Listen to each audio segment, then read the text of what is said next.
All right, welcome to Pickleball for Life video.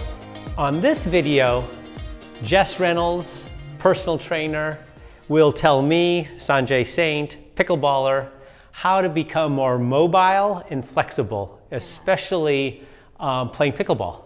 For sure. So again, we're going to start with the most common needs that people have for mobility and flexibility, and you can always build from this, but these exercises that we're going to review are really low risk and they address all the joints in the body. So it's a nice way to get started if you haven't done a lot with flexibility or mobility, and you could actually use this as like a whole body mobility routine, and you would benefit greatly, and you would be not putting yourself at risk of injury, which is a major goal of ours in making the videos. So we're going to start with shoulder circles, and there's just two, there's many ways to do this. We're just going to do two: palms forward, little circles going backwards without using the neck. So a lot of times when people do their shoulder circles, because they're used to it, they use this muscle right here. You just want to push it down. Even make a smaller circle if you have to keep that neck out of it. You can do like 10 or 15, and then we're going to do bigger circles backwards too. And this is just to get the shoulders moving, activate the muscles across the upper back, which is a really common theme in mobility and posture, since so many of us have that forward slump. So that's the first exercise. And then we're going to move on to the neck. So for all neck exercises and stretches, mobility, you want to start very gently. That's like a major rule. Don't go crazy and think, this is going to be great, my neck is all of a sudden flexible. Like, just stay gentle, and you should have your mouth closed. So obviously I'm going to be talking, so mine can't be closed, but when you do this, because some of these muscles here that help move your jaw are also in need of stretch. So I'm going to face this way. Sanjay's going to do the same thing facing you. And all you're going to do is, keeping your eyes level with the horizon, turn your head with mouth closed as far as you can to the right without going like this or like that. Or if you're super competitive, turning your body. Okay, everything is straight. Turn to the right, and then with your eyes, look farther to the right as far as you can. And then turn a little farther, right? But don't go like this with your shoulder. Just keep everything neutral. And then slowly, keeping your eyes even, turn to the left. And then look with your eyes to the left, turn a little farther. And just go back and forth with that. Looking right, turn and look. And turning left, look, and turn a little farther. Oh, my neck already feels better. Yeah, it's nice. Yeah, and you can do it really gently, so you don't have to worry too much about overstretching it. And next we're going to move to some calf stretches. So here we're going, we have our rollers, but you can do this actually using any, like a wall. Most people do use a wall, or the fence if you're at a pickleball court. So there's two stretches we're going to do. The first one, you're going to reach pretty far back with your right leg and just push your heel down while you lean your body weight forward onto that left leg. You should feel a nice stretch in your calf on the right. How's it going? Yeah, good. And then there's two muscles in the calf, so we're focusing differently, but it's the same side. So you're going to bring this right foot forward a little closer, keeping the heel connected fully to the ground. Bend the right knee until you feel it's a different type of stretch on the same leg. Sure is. Yeah, is it okay? And you don't want to have any knee pain when you do this. And make sure for both stretches, your heel is on the ground. All right. So after we've stretched one side of my calf, I'll do the other calf, yes, right? Of course, yeah. And then what? Okay, so we're going to move on to some standing ankle circles. These are actually some of my favorites because you can do it anywhere. You can do it in line at the grocery store if you want. So we're going to focus on this right one for the demonstration, but you do want to do both sides. And you just put your right foot a little forward of your left, lift the right heel, And you're gonna try to keep this knee pretty straight and the chest and belly button facing forward. And you're just gonna make a big circle clockwise with your right heel. And when you do this, you do wanna kind of feel the muscles in your foot and in your calf. So about 5 of those, and then reverse direction. Not complicated, but it feels really good on the ankles. Yeah, at least for me it does. So you do both sides, and then you'd move on to the standing hip circles. So you have your roller. Again, you can use anything. You can use a wall, a fence, whatever, keeping your chest and belly button straight ahead. You're gonna pick up one side, and the roller's nice, or the wall, or whatever you use for balance. And you're gonna make forward circles with your knee. Try not to move any other part of the body. And your core should be a little engaged, and then backward circles with the knee as well. Well, this is hard.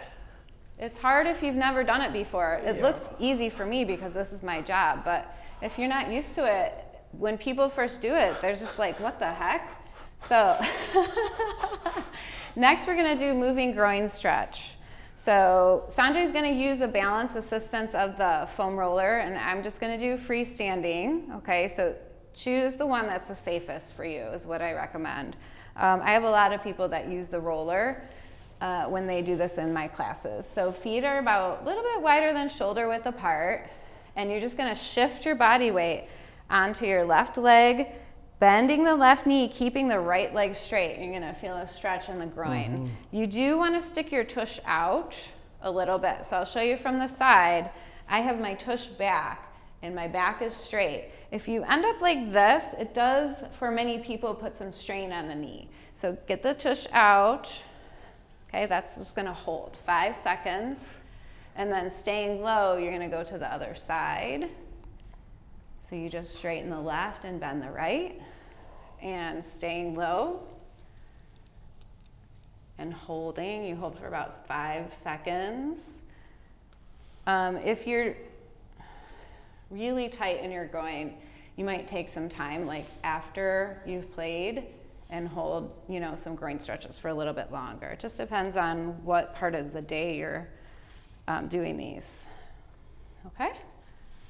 How you doing? You okay Feeling with good, that yeah, one? that was Sometimes good. people get intimidated by that one because it can put some pressure on the knees. So just remember to stay back in your heels and keep your tush back a little bit. Yeah, no, so the groin stretches were terrific.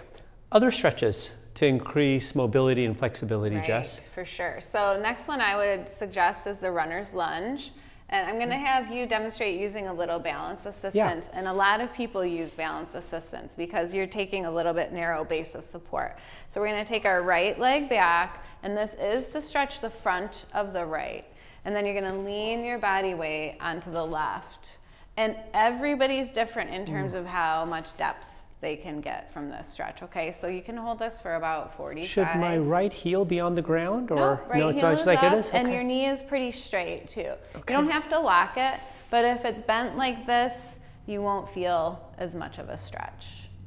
So that would be the first. Okay, good.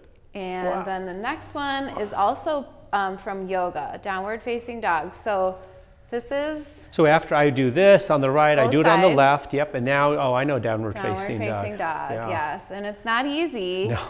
If you're not flexible, it's like nightmarishly difficult. So again, you can make adjustments based on your ability level. So all you're gonna do is you kind of walk your hands out as if you're gonna do a plank, and then straighten those legs, send the tush up. Your feet are about shoulder width apart. And what you want to do is sort of send your chest towards your thighs, breathe out,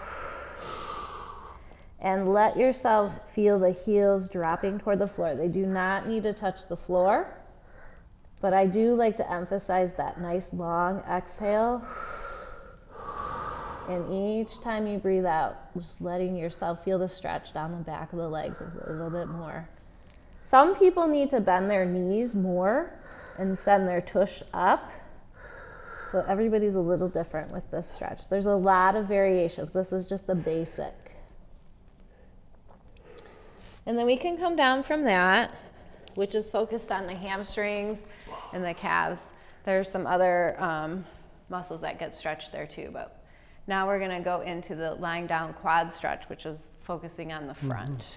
Okay, so Sanjay is gonna use a strap to help him grab his foot, and that is something that's really commonly needed. So you can use a strap or a towel or anything to help you. And there's 4 steps to this stretch. It takes a second if you're using the strap. So you're gonna be laying down, face down.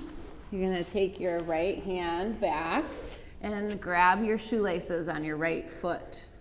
The first step is just pull your right foot close to your tush. And then you're gonna push your knee away from your hip toward the back of the room. Almost, even if you can't actually move it, you wanna feel as if you're lengthening. Then you're gonna fire your glutes, which means squeeze your tush, and then you're gonna tuck your tail. And that will really make the stretch. It depends on your flexibility level. For some, it's nightmarish. For others, it's pleasant. You just have to find your space on the spectrum. Are you okay, Sam? I am. This is good. How long do I do this for? 45 seconds is a good rule of thumb for stretching. Okay. So after we'll do it on the right and then on the left. And is this next one going to be as difficult as the quad stretch? It is actually difficult. I hate to say it. All right. People hate this one too. Okay. But it's really beneficial. So you're going to come up from your quad stretch into table. Okay. Again, stolen from yoga. Arms straight down from shoulders. Knees straight down from hips. Neutral spine. If you notice yourself having an arch in the upper back or lower, you do want to try to correct it to the best you can. Tighten the core by drawing the navel in. Then you're going to lift up your right knee a little bit to the side, and you're going to make circles out to the side, 10 forward and 10 back with a really strong core. If your core isn't strong, you'll end up wiggling around quite a bit. You want to avoid that. And you got to keep a fair amount of weight on the right hand as well. So once you do 10 forward, you're going to do 10 back. And this is actually pretty hard if you've never done it before. But once you get in the groove, it's not bad at all. And then you can put the right knee down, shoulders down, away from the ears. This is we're going to move into the next exercise, which is thoracic rotation from table. You're going to bring that right hand just below the right ear, tighten the stomach, and open up to the right. Hold for 1001, 1002, down, back to your base, and open. 1001, 1002, base. And you can do this 10 times on each side. Some things you want to avoid when you're going up and down is pushing off this left arm and like thrusting it forward and activating that neck. Just keep a big space and focus on turning your chest versus doing stuff with your arms. Open and hold. Down to base. Open and hold. Down to base. No, that's a good one. It's highly relevant for pickleball. Yeah, and it actually goes great with that anti-rotation that we went over in the posture and core video. Yeah, great. Yeah. Good. Anything else? No, that's it. All right. Thanks so much, Jess. For now.